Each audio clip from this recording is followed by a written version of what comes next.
Good evening, viewers, and welcome back to yet another exciting episode of Career Chronicles, where we give you expert advice and also profile local figures who are making an impact. With me, Chris Kaukemwa, your host. Please stay tuned for this week's exciting episode.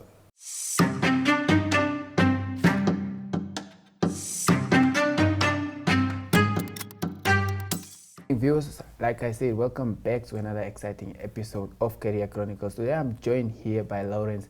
He is a green hydrogen youth ambassador and engineer, by the way. As we all know, it's not easy doing engineering, but Lawrence will walk us through that journey and his unique journey of becoming a green hydrogen youth ambassador.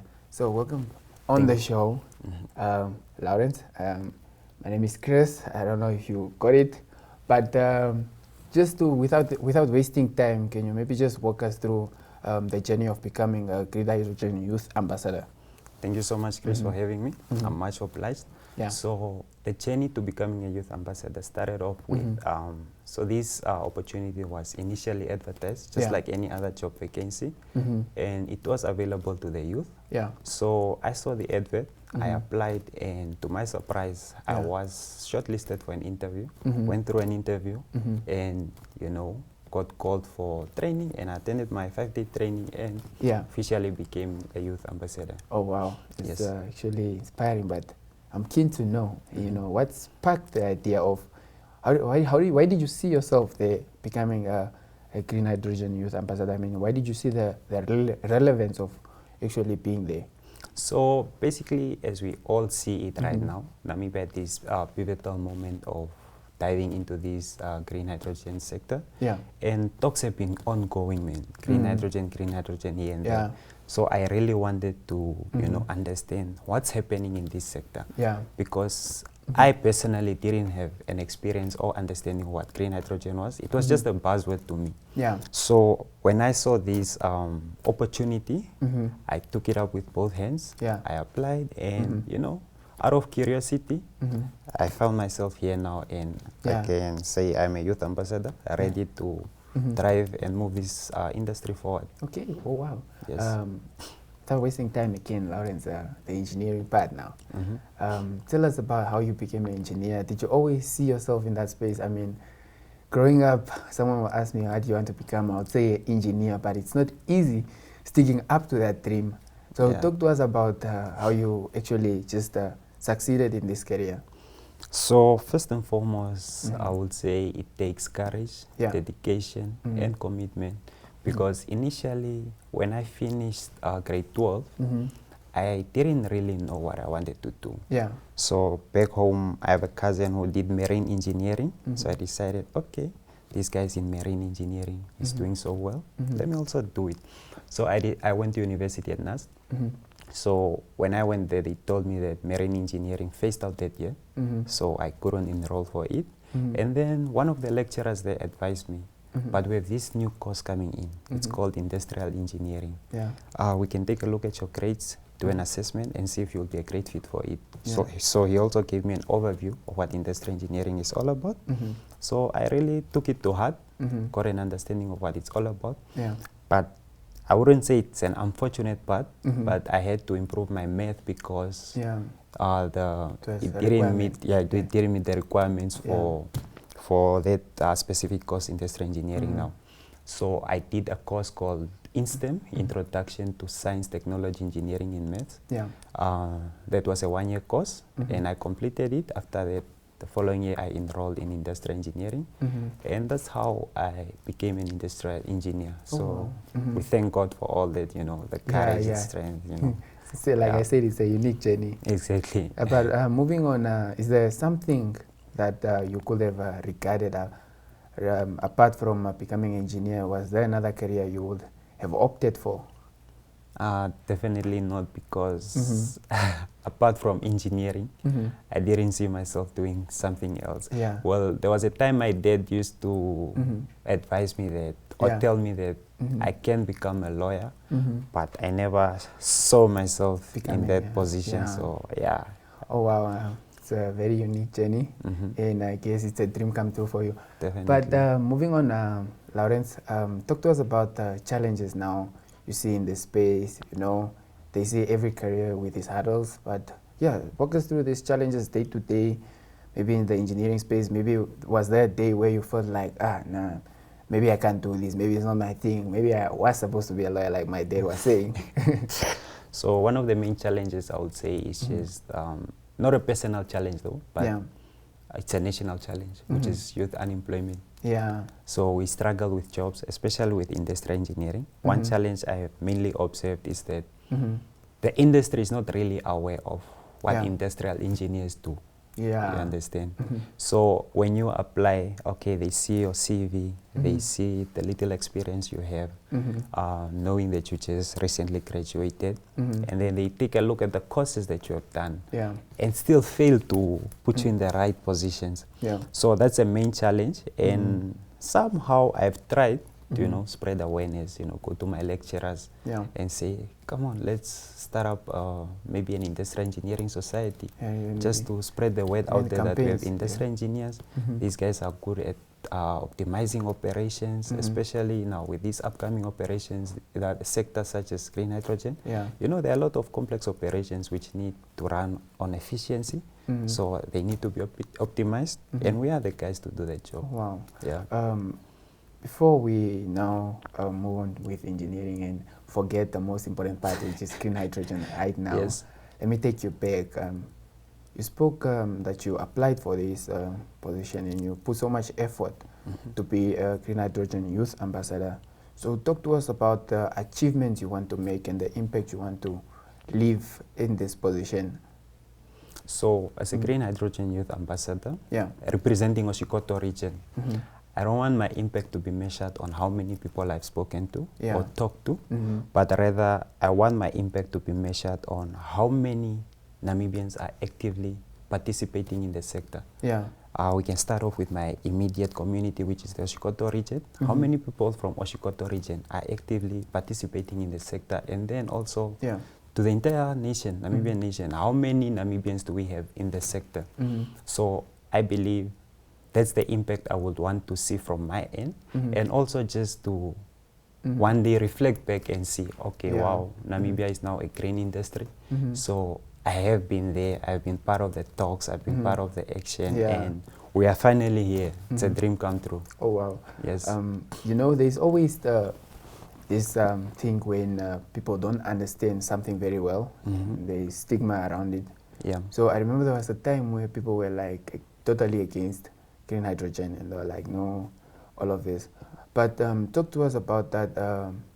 Talk to us about how you think it has an impact in what good do you see, especially on creating employment for the youth as well. All right. So when we look at the sector right now, we have a few pilot projects ongoing, such as the Taures green hydrogen, which is located far side of Arandes. We have High Iron, Oshivela, we have Clean Energy, and all these pilot projects so far they have employed the Namibian youth people. So we have now one big upcoming project, which is the Hydrogen Energy. This project is set to create employment opportunities, about 15,000 jobs in construction phase and 3,000 in operations phase. So really, if one can just imagine how this is going to transform our whole, you know, country in terms of now solving our socio-economic challenges, the youth unemployment especially. And one thing to note is that 90% of these job opportunities are going to the Namibians. And 20% of the 90% is going to the youth. So it's a great opportunity, really. So I know when it comes to stigma, people are entitled to it, you know, but then stigma usually comes from a place of lack of understanding.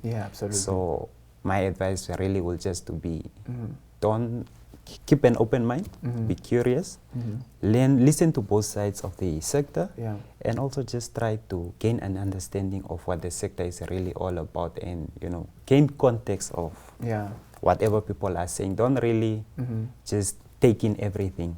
Be able to measure and discern, evaluate, and see how factual are these opinions and stigma. Moving on, Lawrence, you know, I asked Nicanor, Max Nicanor. He is one of the Green Hydrogen Youth Ambassadors when Yeah. he was here. I asked him how to break it down to us, someone who doesn't really know what green hydrogen is.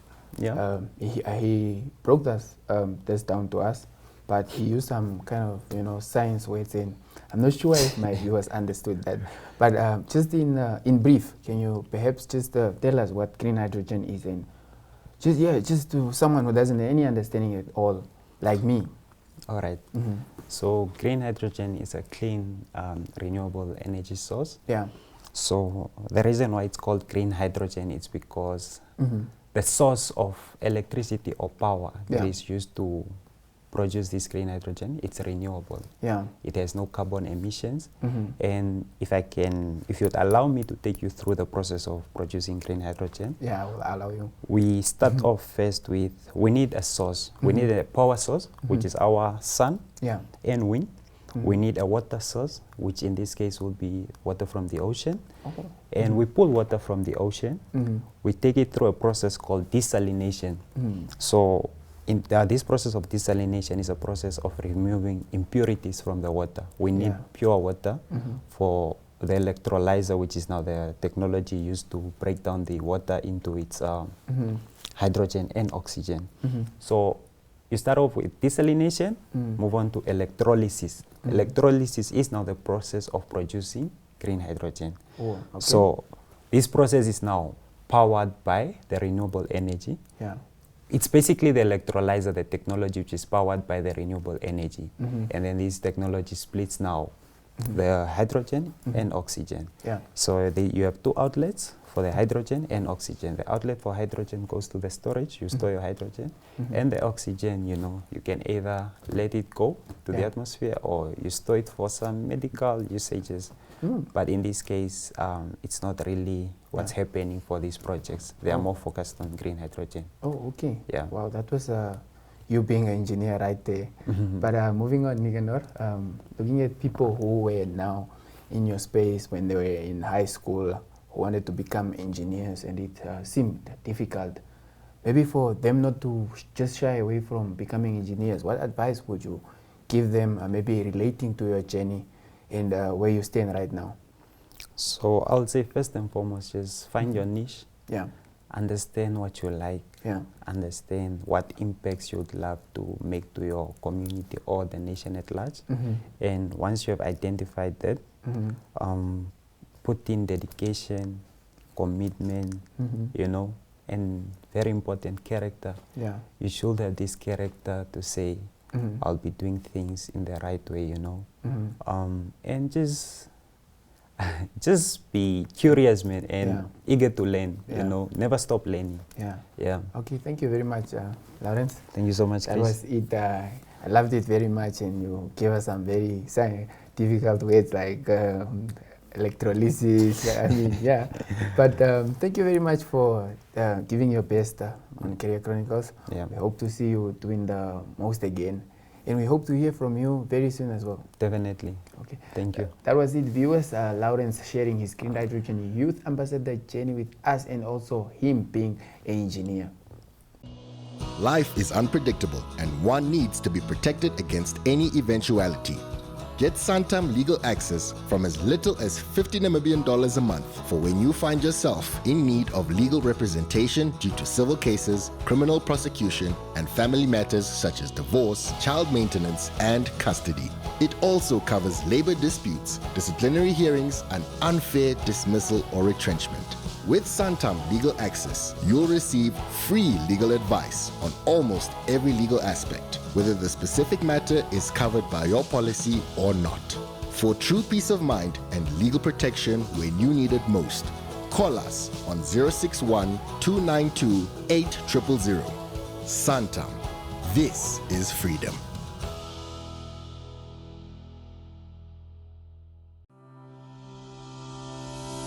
Save the date for November 26, 2025, when all registered voters head to the polls for the regional councils and local authorities elections. Your voice matters, and your vote is your voice. Head to your nearest polling station and elect your leaders. Remember, every vote counts. Get involved, put your voice in the box. Vote on November 26, 2025.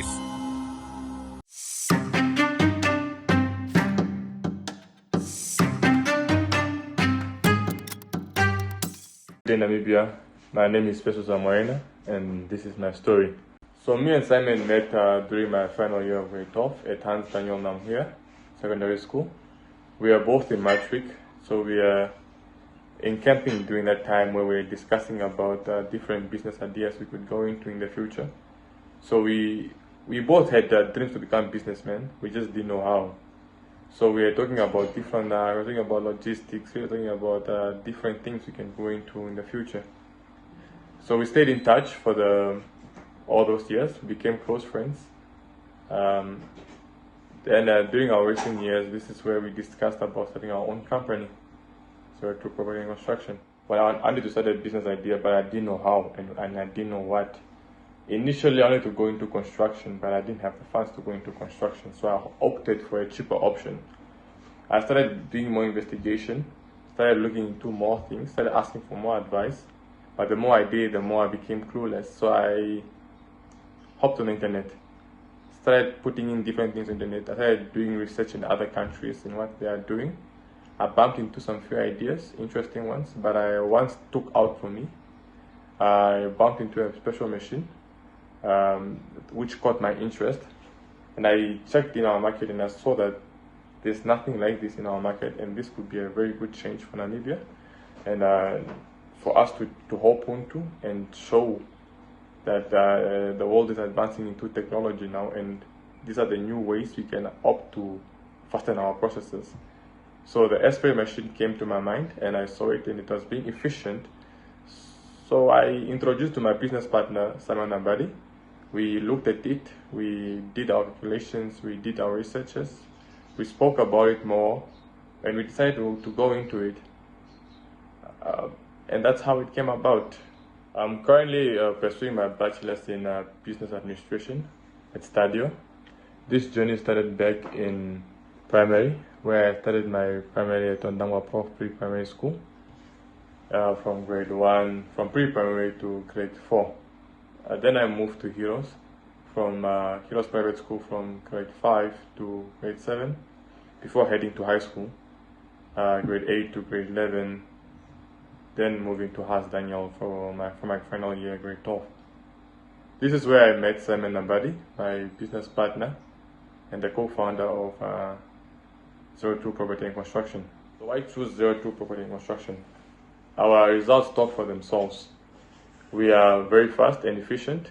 We cover more ground in a very short period of time, and we are able to give you excellent results. And we value our customers very deeply, and we want to grow our brand not just for the nation, but also one day to go abroad. So we give our customers what they need, and we ensure we leave a beautiful client review. My partner, Simon Nambadi, is born and raised in Ondangwa, a young and motivated boy. Zero Two Property and Construction is a professional hair-spraying business that does interior and exterior paintings. We do retouches and repaints from complexes to buildings, to tennis courts, to courts. Anything that regards being painted, we do that at a faster pace, precisely and efficiently, at a very affordable price. We have faced some challenges during this process of us growing. Number one has been funding. It's been a bit hard because there are some projects where we require to fund ourselves, or where we find ourselves we need to buy more things for the company. So that has been one of our problems. Number two, equipment. You find yourself working with a double story, and we need ladders or something higher to put us on higher ground. That's been a stretch because we always end up hiring more equipment, and we are working on buying our own equipment as we go on. Number three is a brand awareness. We have been trying to get our brand out there So it's been a stretch. That's why we opt for social media. That has been working efficiently for us now. But it's been one of our challenges during the first months we have started with our company. But as time is going on, we are working good on it. So far, we have worked with the likes of content creators like Mulongo Hipinge for advertising purposes. Businessmen like Lares Investments, we have worked on some projects of this. And we have also painted different houses in the north and as well as Windhoek. So that has been one of our achievements so far, and we are grateful. And there are more projects along around Namibia that we are going to work on. What is our vision? We aim for 02 Providing Construction to become the major spring company in Namibia. We want to offer more employment to the youth and more people. And we want to open up more offices around Namibia, give people the reach to get in contact to us so we can help make their spaces more beautiful and give it more color. We aim to paint Namibia and grow. Thank you very much for giving me this space to talk about my story and talk to the youth. I aim to see more young entrepreneurs coming into the space and to show people that we just don't follow, but we are also able to lead. Thank you very much, and I appreciate you guys for listening and hearing me out today. My name is Peso Zamoyena, the co-founder of 02 Providing Construction, and I...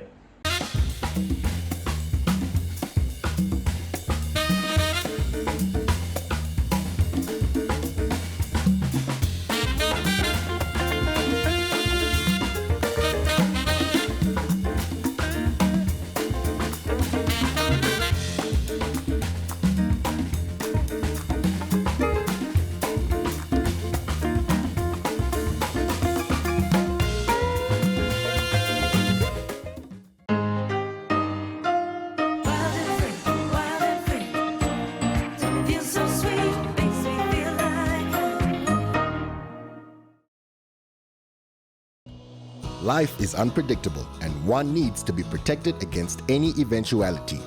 Get Santam legal access from as little as 50 Namibian dollars a month for when you find yourself in need of legal representation due to civil cases, criminal prosecution, and family matters such as divorce, child maintenance, and custody. It also covers labor disputes, disciplinary hearings, and unfair dismissal or retrenchment. With Santam Legal Access, you'll receive free legal advice on almost every legal aspect, whether the specific matter is covered by your policy or not. For true peace of mind and legal protection when you need it most, call us on 061 292 8000. Santam. This is freedom.